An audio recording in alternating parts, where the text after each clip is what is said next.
From the Dogfish Head Brewery, Sam Calagione. It's been a long, strange, but wonderful trip. From the Boston Beer Company, Jim Cook. Welcome back to the Friday Beer Buzz, Jim. Well, it's nice to be back. Here normally from Aberdeenshire in Scotland, from Brewdog, we have James Watt and Martin Dickey. Welcome to the show, guys. Biggest mission today is just to make other people passionate about great craft beers as we are. And now, the three-time winner of the Pennsylvania Association of Broadcasters Excellence in Broadcasting Award, the recipient of 2 Pennsylvania Associated Press Broadcasters Association Awards for Excellence, promoting and advancing the craft and microbrew culture in Northeast PA. This is another edition of The Friday Beer Buzz! The Friday Beer Buzz, powered by Sabatini's Pizza and Sabatini's Bottle Shop and Bar in Exeter. Sabatini's, the area's greatest selection of rare craft and imported beers. Growlers and growlers and 37 rotating drafts at Sabatini's Pizza in Sabatini's Bottle Shop and Bar, Wyoming Avenue in Exeter. Lindo Sabatini's with us. Good morning. Good Big morning. football game today, right? Oh, yeah. Oh, yeah. So you're going to be expecting lots of people coming in. Every Pittsburgh Wyoming area game ends up being a nice night for us. So we're happy for it. Woohoo, football. All right. And we've got Bill from mybeerbuzz.com with us as always. Hi, Bill. Happy Friday, and I want to inject my favorite's not a good word here, my scariest movie. Okay. Is that okay? Yes. And my most scary movie is Marley and Me. The one where you, for 2.5 hours, watch the dog slowly die. That's Spoiler alert. It's terribly sad. I will give you that.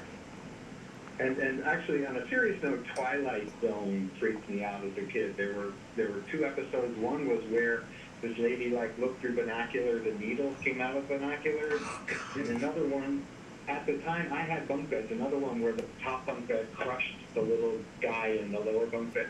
Those freaked me out. So I'm going to say Twilight Zone on a serious note. Okay, because that traumatized you. And still to this day, you check the binoculars before you put them up to your eyes. And are you a top bunk right now, Bill, in your life? Are you top bunk or bottom bunk right now? Yeah, I'm pretty sure I'm bottom bunk at home. Okay. Oh, God. Alrity. What's our beer news? So before we get to the beer news, I have a little public service announcement. 2 times a year I get asked about beer pairing. And they're frightening kind of times just here. One is people ask me how to pair Girl Scout cookies with beer, which I don't know why people wait for that, but they do. And the other time is Halloween. And you can pair beers with foods. We paired, I think we had Garrett Oliver on from Brooklyn Brewery. We paired their Saison with this creamy goat cheese. It was fabulous. Right. But Halloween candy, candy corn and Snickers and stuff like that, sure, there are pairings. You can have an Imperial Stout with chocolate. You can have something, hoppy that bites through sort of the sugary candy corn. But my public service announcement is just don't do it. Have the candy, drink the beer, do them separately, do whatever you want to do, but don't try to mix and match the two. It's a losing battle. You ruin both. You make the candy taste like beer, and you make the beer taste like candy. So going forward, if people ask me, can you pair beer with candy? And I just say, go away. I think it could be simple, right? I mean, it's one of those things you could, but why bother? Reese's peanut butter cup with a chocolate stout would be pretty good. Oh, that sounds good too. Yeah. But I don't know what I'd mix with a candy corn. Right. No. Trash can. So we do have some beer news. Our first tidbit comes from Founders in Grand Rapids, Michigan. They have a series called the Bottle Shop Series, and there's a new beer coming in that series called a Belgian Twist. And it's a Belgian triple, which is a relatively strong beer. This one's 10% ABV. And they're brewing it with blue agave nectar. And it comes in at a slightly hoppy 25 IBU. That's going to be in 12-ounce bottles. And see if you can spot a trend here, Jason, with our second piece of beer news. Okay. Dogfish Head Miami is doing a beer called Tupilia, and there's an exclamation point at the end of that. So you have to say, Tupilia! Okay. And that one is brewed with blue agave syrup, as well as lime, kaffir lime, peel, and it's fermented with tequila yeast, which sounds like a really interesting mix to me. But 5% ABV, 16-ounce bottles. And Jason, what's your guess? Well, I was going to go with bananas, but then you threw me on blue agave. No. There, see, that's a gimme. Our third piece of news comes from Stone. They do a thing called the One Batch Dispatch series, and they're doing one called Pineapple Dun, D-U-N-N, Upside Down, and it is a wee heavy, which is like a Scotch ale, which is an odd thing to put pineapple in. But this was the winner of the 2020 homebrew contest that Stone Brewing did. But because of COVID, they never had a chance to work with the home brewer that won the contest. They're finally catching up on that one. His name is Jason Dunn, and the Scotch ale will hit 9.5% ABV and also in a 16-ounce can. And our last little tidbit is kind of interesting. It comes out of Samuel Adams. We have not had a lot of Samuel Adams beer news, and they're producing a beer called Spacecraft IPA. And what's really interesting about this beer is it will be brewed with orbited hops.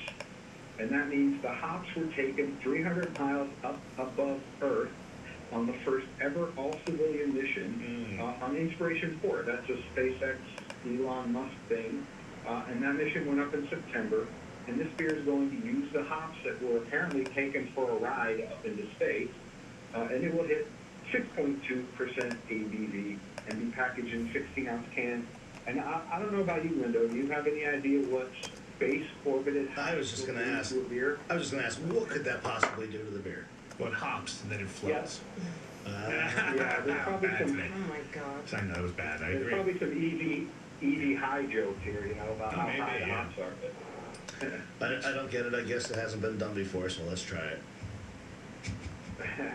Well, in honor of Halloween, Lindo and I brainstormed on the beer, and I think Lindo came up with perfect beer. It comes from a collaboration brew between heavy metal band Iron Maiden and Robinson's Brewery in the UK. And the beer is called Trooper. The original beer was called Trooper, but this version is called Trooper Day of the Dead, Lindo? You got it. How do you say that in Spanish? Trooper Day of the Dead? I could try Is to. it Dia de los Muertos? Muertos, yeah. Yeah. So my daughter had to make a Day of the Dead mask, the Dia de los Muertos mask for Spanish class, and that was their homework. Isn't So that Monday? it was just, I think. Did it? Oh, I thought it was coming up. I thought it was the day after. My kids were running around the house all day yelling Dia de los Muertos. You got it in your like head. like they knew Spanish. But this is so Trooper beer itself, has been around maybe 7 or 8 years, and it's been a collaboration between Robinson, which besides Trooper, the brewery really isn't known very well in the United States. Now people are looking for it because anybody that likes Iron Maiden is looking for this beer. But they keep coming out with different ones, and this one was brand new to us. We just got it, I think last week, and it's a pretty cool, festive. Is Halloweeny a word? Halloweeny is a word. Now it is now. It is now. It's tasty. Halloweeny That's an lady. insult. I like it. We're all drinking it at the same time, but it's a very good beer. Yeah, usually for some reason wait till we're on the air to try it. And I tried it by accident before. I was like, this is really good. It's easy to drink. It's nice. I don't even know. I'm not even sure what I'm tasting, but it just goes down easy, and I like it. What do you The think? Robinsons dates back to 1849, so they've been around 181 years. They have 260 pubs, and their claim to fame is they have the largest hopnick in the world. And a hopnick is a Rolex brewhouse product that allows them to hop dose their beers. This Trooper is one of 10, so there are quite a few out there. I don't think they're all available in the U.S., but they came out with 666, Red and Black, Light Brigade, the original Trooper, Fear of the Dark. They have a Trooper IPA, they have Trooper Hollow, they have Trooper Sun and Steel, they have Trooper Nomad, and they're coming out with a new one called Trooper Sun and Steel Senjutsu, which is a Japanese-style lager. It's 4.8% ABV. But this one's a little bit different twist on the regular Trooper. You mentioned 260 pubs. Let's go back to that real quick. So in the UK, the breweries own their own bars, and you get people to operate them for you. But for a brewery to have 260 pubs is a massive number to me. I just can't. Right. Sam Smith's has a bunch all throughout England, but for a bar to have 260 pubs, and you have an instant customer base, you know your beer's going someplace. Yeah, and the pub is public house, and it's limited to their beer. So if you go to a public house that is run by Robinson, you're drinking Robinson's beer one way or another. So yeah, it's a captive audience.